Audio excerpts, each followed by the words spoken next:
তো good morning, পূর্বাজ লাইফস্টাইলে সবাইকে স্বাগত জানাচ্ছি। আশা করি আপনারা সকলে ভালো আছেন। তো আজকে হচ্ছে গিয়ে শুক্রবার আর এখন বাজে হচ্ছে 11:15। তো জলখাবার তো আজকে খাওয়া হয়ে গেছে। আজকে জলখাবার বলতে আমি একটুখানি ছাতুর শরবত খেয়েছি। সকালবেলায় উঠে লিকার চা আর বিস্কুট তো খেয়েছিলাম, তারপরে আজ আর কিছু খেতে ইচ্ছা করেনি, বানানোরও সময় নেই। আমি একটুখানি ছাতুর শরবত গুলে খেয়ে নিয়েছি। আর ডাক্তার সাহেব তো তার খাবার খেয়ে নিয়েছে, দুধ ফুটিয়ে রেখে গেছিলাম, কফি বানিয়ে মুড়ি দিয়ে খেয়ে নিয়েছে বোধহয়। আমার আর দেখার সময় হয়নি। আর এমনিতেই সকাল থেকে আজকে মেজাজটা খুব খারাপ জানেন তো। কাউকে কিছু বলিনি, বলার কিছু নেই, সবাই বিরক্ত, কিন্তু কিছু করার নেই। আপনাদেরকে অবশ্যই দেখাবো, দেখালে পরে আপনাদেরও খারাপ লাগবে। তো যাই হোক, কিছু আর করার নেই আমাদের। আমি কি করব বলুন, ওইভাবেই আমাদের থাকতে হচ্ছে। তো যাই হোক, কাজকর্ম শুরু করেছি। আনাজ টানাজ কাটলাম এতক্ষণ ধরে, দিয়ে এবারে ভাত ডাল এ সমস্ত বসাবো। চলুন, তো যাই হোক, আপনারা আমার সঙ্গে থাকুন, দেখতে থাকুন প্রতিদিনের মতো। সকালবেলা উঠে মেজাজ কিরকম গরম হয়। আমার তুলসী মঞ্চটাকে সারা রাত ধরে কুকুরে কি করেছে দেখুন, দেখছেন? গেট খুলতে গিয়ে দেখি এই অবস্থা, দেখুন। এবার কালকে দেখবো এটাকে ভেঙে ফেলে দিয়েছে। সারা রাত ধরে কুকুরগুলো এইরকম অত্যাচার করে, দেখতে পাচ্ছেন? মেজাজটা কিরকম খারাপ হয় দেখুন। আমি দেখে তো পুরো চমকে গেছি যে এটা কি করে করলো, কি করে সম্ভব এরকম ভাবে নাড়িয়ে দেওয়া, দেখছেন? আর কি বলবো বলুন। থানটা দেখছেন, ওইটা আমার হাজব্যান্ড আমাকে নিজের হাতে বানিয়ে দিয়েছিল, জানেন? তখন আমার একটা তুলসীর থান ছিল, হ্যাঁ তুলসীর থান ছিল না। তো তখন কি করব তো এমনি টবে একটা গাছ লাগিয়ে তাতে আমি সন্ধ্যা প্রদীপ জ্বালতাম। তারপরে ওই যে তুলসীর যে মঞ্চটা, মানে তুলসীর এটা আর কি, যেটা তখন সেটা ওই আমি এখানে এক দোকানের দাদাকে বলে অর্ডার দিয়ে নিয়ে এসেছিলাম, যে কোথায় পাওয়া যায় আমি তো জানি না, আমাকে একটু এনে দেবেন বলতে সে এনে দিয়েছিল। তারপরে রাত জেগে ডাক্তার সাহেব আমাকে এই তুলসীর যে মঞ্চটা ওটা করে দিয়েছিল, জানেন? সেই প্লাস্টিকের যে বোতলগুলো, হ্যাঁ সে আমার কাছে নেই এখন। সে এমনি যে আমরা যে মানে দোকান থেকে কিনে খাই যে জলের বোতলগুলো, সেই জলের বোতলটাকে মাঝখান থেকে কেটে সেইটা মানে সিমেন্ট এটে ভরে ওই বাঁশের মতন যে মঞ্চটার গায়ে দেখেন না, ওইটা বানিয়েছিল বসে বসে রাত জেগে দিয়ে। তারপরে রং করেছিল। তারপরে ওই যে মার্বেলের যে প্লেটটা, ওটা নিজের হাতে নিয়ে এসে সেট করে দিয়েছিল আমাকে, তার উপরে মঞ্চটা বসে সম্পূর্ণ নিজের হাতে করে দিয়েছিল, জানেন? বলেছিল এখন এরকম থাক, পরে তোমাকে আমি সুন্দর করে বড় করে তুলসী মঞ্চ একটা বানিয়ে দেবো, তোমার এত ইচ্ছা বানিয়ে দেবো। তা সে আজকে সকালবেলায় শুনছি যে ওটা ভোরবেলাতেই ঘটনাটা ঘটেছে। সকালবেলা উঠে মা দেখতে পেয়েছে, মা তো ভোরবেলায় ওঠে, মা উপরের বারান্দা দিয়ে নাকি দেখতে পেয়েছে, পেয়ে তারপরে যে আমাদের মিস্ত্রিরা কাজ করছে তাদেরকে ডেকে ওটাকে আবার তুলেছে, মাটিতে ফেলে দিয়েছিল। একদম তুলে, বাবা কুত্তার গায়ে যে এত জোর আমার জানা ছিল না। কটা কুত্তা মিলে এই কাজ করেছে কে জানে বাবা। সারা রাত জেগে ওই করেছে, দিয়ে সে নাকি মাটিতে ফেলে দিয়েছিল উপরে পুরো। তারপরে মা আবার মিস্ত্রিদের দিয়ে ডেকে তাদেরকে দিয়ে ওইটাকে ওরকম তুলে ওরকম ভাবে রেখে দিয়েছে, আর সেট করতে পারেনি। এত ঘটনা ঘটে গেছে রাতে বেলায়, চিন্তা করুন। কোনো মানে আছে? আমার মন মেজাজ এত খারাপ না, মানে আর কি বলবো, আর কাকেই বা কি বলবো বলুন। এত অত্যাচার শুরু করেছে না কুকুরে, ধারণার বাইরে। হ্যাঁ, আর ওই যে বললাম কুত্তার যে এত ক্ষমতা, সে আমার জানা ছিল না ভাই। কতগুলো কুত্তা মিলে করেছে ওটা, যে একবারে উপরে ফেলে দিল, একবারে তুলে, কে জানে বাবা জানে। আবার আমার ছেলে আর ডাক্তার সাহেব দুজনেই বেরিয়ে যাবে, জানেন? কালকে ভোরবেলা ওদের ট্রেন। তো বলছিল রাত্রেবেলায় গাড়িতে বেরিয়ে যাব, গিয়ে একবারে সিধা ট্রেন ধরবো। তো আমি বারণ করলাম, আমি বলি না, ওরম ভাবে যেতে হবে না, যাচ্ছ যখন একটা জায়গায় তখন আগের দিন চলে যাও। ওরকম ভাবে রিস্ক নিয়ে যায় কেউ বলুন তো? তাই বলি যে আগের দিন বেরিয়ে যাও, গিয়ে ওখানে একটা রাত থাকবে, থেকে ভোরবেলা ট্রেন ধরে যাবে। সেই জন্যই আজকে বিকেলবেলায় বেরিয়ে যাবে। তো যিশু আবার এখন তো বেরোলো কাজে, তা ওই জন্যই রান্নাবান্না তাড়াতাড়ি করে করছি আর কি। আপনাদের আর কিছু দেখাতেও পারছি না, কিছু শেয়ারও করতে পারছি না। আর আজকে আমার জিমে যাওয়া হবে না, কারণ ওরা 5টার সময় বেরিয়ে যাবে। আমার তো জিম তো 4:30 থেকে না, আজকে যোগা ক্লাসটা ছিল, কিন্তু যাওয়া তো হবে না, কারণ আমি 5টার সময় ওরা বেরোলে আমার সাথে আর দেখা হবে না। আর রিহার্সালে যাব কিনা দেখি, এখন কিছু ঠিক করতে পারছি না। ওরা আগে বেরো, তারপর ধীরে সুস্থে চিন্তা করবো, বলো, তাই না? চটপট রান্না শেষ করে ফেলেছি। কি কি করলাম দেখাই। এই যে পাঁপড় ভাজা, এখানে বেগুন ভাজা, আর এইটা হচ্ছে এই যে ভেন্ডি আলুর সবজি। এখানে আমার জন্য আলাদা করে ভেন্ডি সবজি, লাল শাক ভাজা, আর এটা হচ্ছে পুঁই শাকের তরকারি। হ্যাঁ, আর আজকে এই যে অড়হর ডাল করেছি। ব্যাস, এবার সব চান করতে গেছে যিশু, এসে খেয়ে নিক, নিয়ে একটু বিশ্রাম করুক। আর ডাক্তার সাহেবের কথা আমি বলতে পারছি না কখন আসবে। গুড ইভিনিং, শুভ সন্ধ্যা। তো এখন বাজে হচ্ছে ওই 5:45।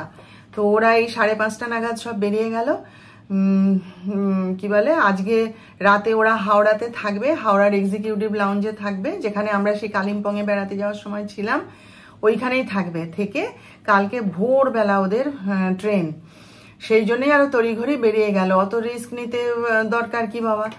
তো যাই হোক, বেরোলো তো ঠিক আছে, কিন্তু দেখুন না কিরকম ধুন্ধুমার বৃষ্টি। বাপ রে বাপ, কোথায় যে ছিল এত বৃষ্টি! সকাল থেকে তো কি সুন্দর রোদ, আর এখন একবারে মানে তেড়ে ফুড়ে বৃষ্টি যেন শুরু হয়ে গেল, জানেন? হঠাৎ করে বৃষ্টির জন্যই আটকে গেছিল, দাঁড়িয়েছিল এতক্ষণ, কিন্তু কতক্ষণ আর দাঁড়িয়ে থাকবে, যেতে তো হবে না, ড্রাইভার আবার গাড়ি নিয়ে ফিরে আসবে, ওই জন্য সব বেরিয়ে গেল। আমিও ভাবছি আজকে জিমে যাব না, কেন কি এই জিমে বলছি, রিহার্সালে যাব না। জিমে তো যেতেই পারলাম না, ওরা সব বেরোবে, তার মধ্যে আমি কি আর জিমে যাব? আর 5:30টায়, ওই তো বললাম 4:30টায় ক্লাস, তো 5:30টায় আমি ফিরবো কি করে? সেই জন্য জিমে আর আজকে যাইনি, বন্ধুদেরও জানিয়ে দিয়েছি। তাও আমার ওরাও বললো যে, বলে ঠিক আছে, আগে তুই ঘর সামলা, তারপরে সব কিছু হবে। তা ভাবছি আজকে রিহার্সালেও যাব না, এত বৃষ্টি, চারিদিকে তো জল কাদা ভর্তি, তাই না? আর তার মধ্যে একা একা এখন ওই অত দূর সেই হাবড়াতে যাব, গিয়ে এবার টোটো পাবো না। তারপরে ওখানে এসে যাব, গিয়ে তারপরে আবার তখন আস্তে আস্তে 8:30 9টা বেজে যাবে, দিয়ে তখন সেই একা একা আসতে হবে, টোটো পাবো কি পাবো না, দাঁড়িয়ে থাকতে হবে। ধুর, এত ঝামেলা কে করে? তার চেয়ে বরং আজকে যাব না, একবারে ওরা ফিরুক, তারপরে নাই তো মঙ্গলবার দিন, তখন নাই তো যাওয়া যাবে। ভাবছি যাব না। ডাক্তার সাহেবকে বলছিলাম, বলে দেখো কি করবে। ও তারও ইচ্ছা নেই যে আমি বাড়ি থেকে বেরোই, বলছে ঘরের মধ্যেই থাকো না, আমি আসি, তারপর দেখা যাবে। তো দেখা যাক কি করি। সন্ধ্যা টন্ধা দেখাই। আর কি, একা একা এখন 2 দিন থাকতে হবে ঘরের মধ্যে, এটাই যা, ভালো লাগে না, একদমই ভালো লাগে। মানে কি বলুন তো, কাজ খুঁজে পাই না, কি করব, কাজ খুঁজে পাই না। ওরা ঘরে থাকলে তখন কত কাজ। হ্যাঁ, এখন আর বইটা পড়তেও ভালো লাগে না, ফোন দেখতেও ভালো লাগে না, গান করতেও ভালো লাগে না, কিছু করতেই ইচ্ছে করে না। আমার এক বান্ধবী আমার মেসেজ করছে, বলছে ভালো 2 দিন তুই একটু রেস্ট করে নে। ঘোড়ার ডিম রেস্ট। যাই হোক, চলো না, পরে আবার কথা বলবো। সন্ধ্যা দিয়ে এলাম এখনই, গোপালকে শয়নও দিয়ে দিয়েছি, আর একটুখানি চা খাবো, চা আর বিস্কুট খাবো, আর কিচ্ছু খাবো না। আর রিহার্সালে এমনিও আমার যাওয়ার ইচ্ছে ছিল না, তারপরে দুমদুমার বৃষ্টি হচ্ছে, এই তো এখনো হয়ে যাচ্ছে। হ্যাঁ, সেই জন্য হঠাৎ দেখলাম আমাদের গ্রুপ থেকে মেসেজ করেছে যে আজকে রিহার্সাল বন্ধ হবে না। ভালো হয়েছে, আমার বন্ধুরাও আবার আলাদা করে আমাকে মেসেজ করেছে যে হ্যাঁ রে, আজকে রিহার্সাল হচ্ছে না, ভালো হয়েছে, আর যেতে হবে না। এত বৃষ্টির মধ্যে হয় কখনো কেউ পৌঁছতে পারবে বলুন? আমারই তো বাড়ি কত দূরে ক্লাব থেকে। হ্যাঁ, আমার পক্ষে কি এত বৃষ্টির মধ্যে যাওয়া সম্ভব?